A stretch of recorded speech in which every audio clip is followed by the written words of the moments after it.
খুবই দুর্ভাগ্যের বিষয়, এটা জাতির জন্য একটা লজ্জার বিষয়। ঢাকা বিশ্ববিদ্যালয়, যে বিশ্ববিদ্যালয়ে বাংলাদেশের সবচেয়ে বড় বিশ্ববিদ্যালয় বলা হয়, সে বিশ্ববিদ্যালয়ে এবারের বাজেটে 1033 কোটি টাকা বরাদ্দ দেওয়া হয়েছে। এই বরাদ্দের মধ্যে একটা পয়সাও গবেষণার জন্য বরাদ্দ দেওয়া হয়নি। পুরো জাতির জন্য লজ্জা। একটা বিশ্ববিদ্যালয় যদি গবেষণার জন্য একটা পয়সা যদি বরাদ্দ না থাকে, তাহলে বিশ্ববিদ্যালয়ের কাজ কি?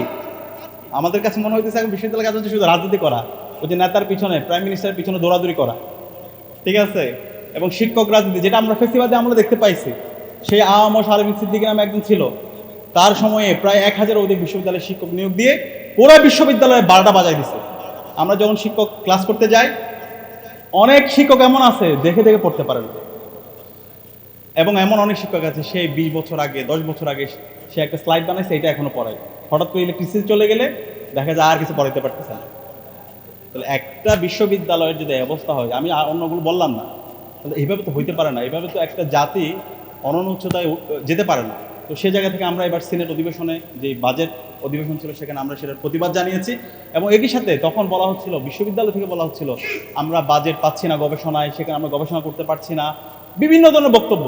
তখন আমরা একটু ঘেটে দেখলাম, আমাদেরকে যখন অধিবেশনে বসলাম, বিশ্ববিদ্যালয় সিনেট অধিবেশনে, তখন এত বড় বড় অনেকগুলো বই দেওয়া হয়েছে। আমরা আগে চেয়েছিলাম, কিন্তু ওই অধিবেশনে যাওয়ার পর দেওয়া হয়েছে যেন আমরা এটা পড়তে না পারি। তো তারপর একটু ঘাটাঘাটি করার চেষ্টা করলাম। যখন দেখলাম ওইখানে 24-25 অর্থ বছরে বিশ্ববিদ্যালয় গবেষণায় তখন বরাদ্দ দেওয়া হয়েছিল প্রায় 2 কোটি টাকা। 2 কোটি টাকা প্লাস বরাদ্দ দেওয়া হয়েছে। ওই 2 কোটি টাকাও তার গবেষণায় বরাদ্দ এটা ব্যয় করতে পারে না। ওইখানে প্রায় 6 কোটি টাকার মতো ল্যাপস হয়ে গেছে টাকা। গবেষণার জন্য সরকারের পক্ষ থেকে, ইউজিসির পক্ষ থেকে যে বাজেটটাও আমাদের বিশ্ববিদ্যালয়ে আসে, সেটাও তারা ব্যয় করতে পারে না। এবং সে বাজেটে যাদেরকে বরাদ্দ দেওয়া হয়, কোনো মেরিটোক্রেসি ভিত্তিতে দেওয়া হয় না, দলীয় বিবেচনায়। ওই ওই ওই দলপন্থী বিভিন্ন রঙের দল আছে আমাদের ক্যাম্পাসগুলোতে। আমরা আশা করেছিলাম এই রঙের দলগুলো বাতিল হবে, কিন্তু এখন আবার সেগুলো চাঙ্গা হয়েছে নতুনভাবে। তো ওই পন্থী দলকে, এবং এই গবেষণার মাধ্যমে আমাদের এই জাতির কোনো উন্নয়ন হচ্ছে না। তো সে জায়গা থেকে আমরা অনুরোধ করব, বর্তমান সরকার তারা বলেছে এবার মোট জিডিপির 2% তারা শিক্ষায় বরাদ্দ দিয়েছে, কিন্তু এগুলো কিছু না, এবং তারা এটাকে উন্নয়ন করতে চায়, কিন্তু আমরা তাদের কাজে দেখতে চাই। বিশ্ববিদ্যালয়গুলোতে আমরা যখন দেখি এবং অ্যাক্টিভিটিগুলো দেখি, আমরা হতাশ হচ্ছি। আমরা সে আগের মতো করে দেখতে পাচ্ছি দলীয় বিবেচনায় শিক্ষকদেরকে নিয়োগ দেওয়া হচ্ছে, এবং এটা খুবই মানে কষ্টের বিষয়। আমরা ছাত্র সংসদ নির্বাচিত হওয়ার পরে প্রত্যেকটা জায়গায় অসহযোগিতা।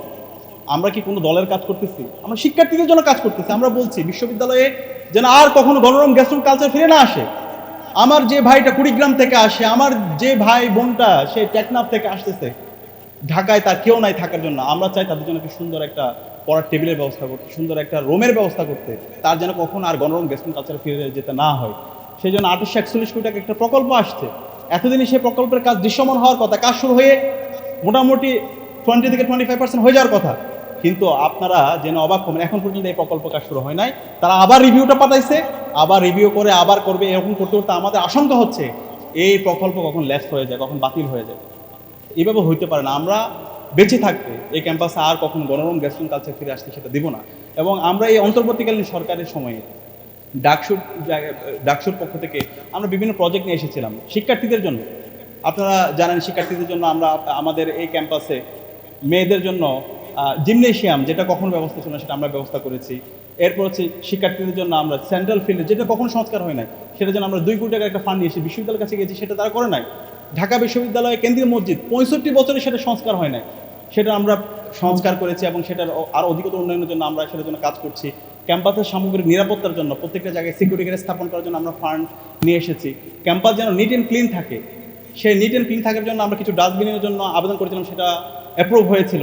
পাশাপাশি ইনফ্রাস্ট্রাকচারাল ডেভেলপমেন্টের জন্য কিছু ভবনের ডেভেলপমেন্ট করা, রাস্তাঘাটের উন্নয়নের জন্য আমরা কিছু ফান্ড নিয়ে এসেছিলাম। যে পুকুরগুলো আছে ক্যাম্পাসের পরিবেশগত, সেই পরিবেশ সুরক্ষার জন্য সেই পুকুরগুলো সংস্কার করা, লাইটিং করা, সেটার জন্য আমরা কিছু প্রজেক্ট নিয়ে এসেছি। কম্পিউটার ল্যাবের স্থাপন প্রত্যেকটা হলে যেন শিক্ষার্থীরা, বর্তমান যুগটা হচ্ছে টেকনোলজির যুগ, শিক্ষার্থীরা যেন বিভিন্ন প্রযুক্তির মাধ্যমে নিজেদেরকে উৎকর্ষ সাধন করতে পারে, নিজেদের সফট স্কিল ডেভেলপমেন্ট করতে পারে, সেরকম কিছু ফান্ড নিয়ে এসেছিলাম। কিন্তু দুর্ভাগ্যের বিষয়, নতুন সরকার আসার পরে সবগুলো প্রজেক্টগুলো তারা বাতিল করে দিচ্ছে। বা এটা কি শিবিরের বা মানে হচ্ছে প্রকল্প, নাকি এটা জামাতের প্রকল্প, নাকি এটা শিক্ষার্থীদের প্রকল্প? এবং যে প্রকল্পগুলো ইতিমধ্যে অনুমোদন হয়েছে, সেই প্রকল্পগুলো বাতিল করে দিচ্ছে। আচ্ছা, বাতিল করে আপনারা করেন না, তারাও করবে না। এই যে আমরা 2 কোটি টাকা ফান্ড নিয়ে আসছি, আজকে প্রায় 6 মাস ধরে আমরা এটা নিয়ে কাল কথা বলতেছি, কিন্তু এখন বৃষ্টির কারণে ঢাকা বিশ্ববিদ্যালয় সেন্ট্রাল ফিল্ডে যান, হাঁটু পর্যন্ত পানি, ছেলেমেয়েরা খেলাধুলা করতে পারতেছে না। হয় আপনারা নিজেরা ফান্ড নিয়ে এসে কাজ করেন, অথবা আমাদেরকে করতে দেন। তারা নিজেরাও করবে না, আমাদেরকে করতে দিবে না। এটা কোন ধরনের হিপোক্রেসি? ঢাকা বিশ্ববিদ্যালয় সেন্ট্রাল মসজিদে আমরা অনেক কষ্ট করে আমরা বিশ্ববিদ্যালয় পড়াশোনা বলতে হয় না, পরবর্তী আমরা নিজেরাই মসজিদের সংস্কার করলাম এবং এসি নিয়ে আসছি। অনেক কষ্ট হয়ে যায় মুসল্লিদের। সে এসি আমাদেরকে বলা হয়েছিল 1 মাসের মধ্যে সেটা এসি ইলেকট্রিসিটি কানেক্ট করা হবে। এবং আজকে যিনি অন্তর্বর্তীকালীন সরকারের সাবেক ধর্ম উপদেষ্টা, উনি আমাদের উদ্বোধন অনুষ্ঠানে ছিলেন, সাবেক বিসি ছিলেন। কিছুদিন আগে প্রেস রিলিজ দিয়ে বলা হয়েছে নাকি এটা আমরা অনুমোদন ছাড়া এটা আমরা করছি। কিন্তু যে প্রোগ্রামে বিসি উপস্থিত ছিল উদ্বোধনের সময়, এবং সেটা সম্পূর্ণ আমাদের রেজুলেশন আছে, মিটিং হয়েছে, কিন্তু এরপর এখন বলতেছে সম্পূর্ণ অস্বীকার করতেছে।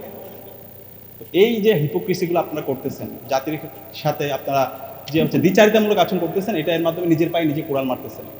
বাংলাদেশে সাবধান করছে আপনাদেরকে, বাংলাদেশে যে জুলাই প্রজন্ম আছে, সেই প্রজন্ম বাংলাদেশে যতদিন ইনসাফ কায়েম না হবে ততদিন পর্যন্ত তারা লড়াই সংগ্রাম জারি রাখবে। ইনশাআল্লাহ বাংলার এই মাটিতে আমরা এই শিক্ষা ব্যবস্থার আমূল পরিবর্তন করবো। শিক্ষা ব্যবস্থার যে ফেসিবাদী এখন যে আমরা রূপ দেখতে পাচ্ছি, যে শিক্ষা ব্যবস্থার যে বস্তা পচা আমরা যে হচ্ছে কালচার দেখতে পাচ্ছি, সেটাকে আমরা সমূলে উৎপাদন করে আমরা নতুন শিক্ষা ব্যবস্থা নতুনভাবে আমরা শুরু করবো ইনশাআল্লাহ। বাংলাদেশে যেদিন জনতার সরকার প্রতিষ্ঠা হবে, যেদিন ইনসাফ বিজয় হবে, ইনশাআল্লাহ আমাদের এই শিক্ষা ব্যবস্থার আমরা আমূল পরিবর্তন করে আমাদের এই বাংলাদেশকে একটা অনন্য উচ্চতা আমরা নিয়ে যাবো ইনশাআল্লাহ। সম্প্রতি অক্সফোর্ড ইউনিয়নের ইনভাইটেশনে অক্সফোর্ডে গিয়েছিলাম। Oxford University, Cambridge University, UCL, SOAS সহ দুনিয়ার বড় বড় বিশ্ববিদ্যালয়গুলো আমি দেখার চেষ্টা করেছি। তো সারা বিশ্বের যতগুলো বিশ্ববিদ্যালয় আছে এবং যে সরকারগুলো আছে, তারা সবসময় তাদের নেশনকে অনন্য উচ্চতা নেওয়া যাওয়ার জন্য তাদের সবচেয়ে বেশি ফোকাস করে থাকে তাদের শিক্ষা ব্যবস্থার উপর, এবং শিক্ষা ব্যবস্থায় তাদের সবচেয়ে বেশি গুরুত্ব দেওয়া হয়। তাদের যে বিশ্ববিদ্যালয়গুলো থাকে, বিশ্ববিদ্যালয়গুলো হচ্ছে এক একটা জ্ঞান উৎপাদনের হাব। বিশ্ববিদ্যালয়ে সবচেয়ে বেশি বরাদ্দ দেওয়া হয়, বাজেটে দেওয়া হয় গবেষণার মধ্যে। আমাদের এই দেশে আমরা বিশ্বাস করেছিলাম এবং আমরা আশা করেছিলাম জুলাই বিপ্লব পরবর্তী আমাদের এই শিক্ষা ব্যবস্থার আমূল পরিবর্তন হবে। কারণ 55 বছর জুড়ে আমাদের যে শিক্ষা ব্যবস্থা, এই শিক্ষা ব্যবস্থা ছিল একটা ভারতের প্রেসক্রিপশনের শিক্ষা ব্যবস্থা, ব্রিটিশদের প্রেসক্রিপশনের শিক্ষা ব্যবস্থা। এই শিক্ষা ব্যবস্থার মাধ্যমে দক্ষ জনগোষ্ঠী কখনো তৈরি করা সম্ভব না, এর মাধ্যমে কেরানি তৈরি হবে। এই শিক্ষা ব্যবস্থার মাধ্যমে বিজ্ঞান, প্রযুক্তি, শিল্প, সাহিত্য, সংস্কৃতির মাধ্যমে আমাদের এই দেশকে আমরা কখনো অনন্য উচ্চতা নিয়ে যেতে পারবো না। এবং বিশেষ করে গত 16 বছরে আমাদের পুরো শিক্ষা ব্যবস্থা এটা ছিল ভারতের একটা শেডুল এডুকেশন সিস্টেম। এখানে শিক্ষা ব্যবস্থার মধ্যে কিছুই ছিল না, এবং নৈতিকতার যেই ন্যূনতম অংশটা ছিল সেটাকেও তারা সমূল উৎপাদন করে দিয়েছিল। তো বিপ্লবে আমাদের যে প্রত্যাশা ছিল, সেই শিক্ষা ব্যবস্থার আমূল পরিবর্তন করে নতুনভাবে আমাদের শিক্ষা ব্যবস্থাকে ঢেলে সাজানো হবে।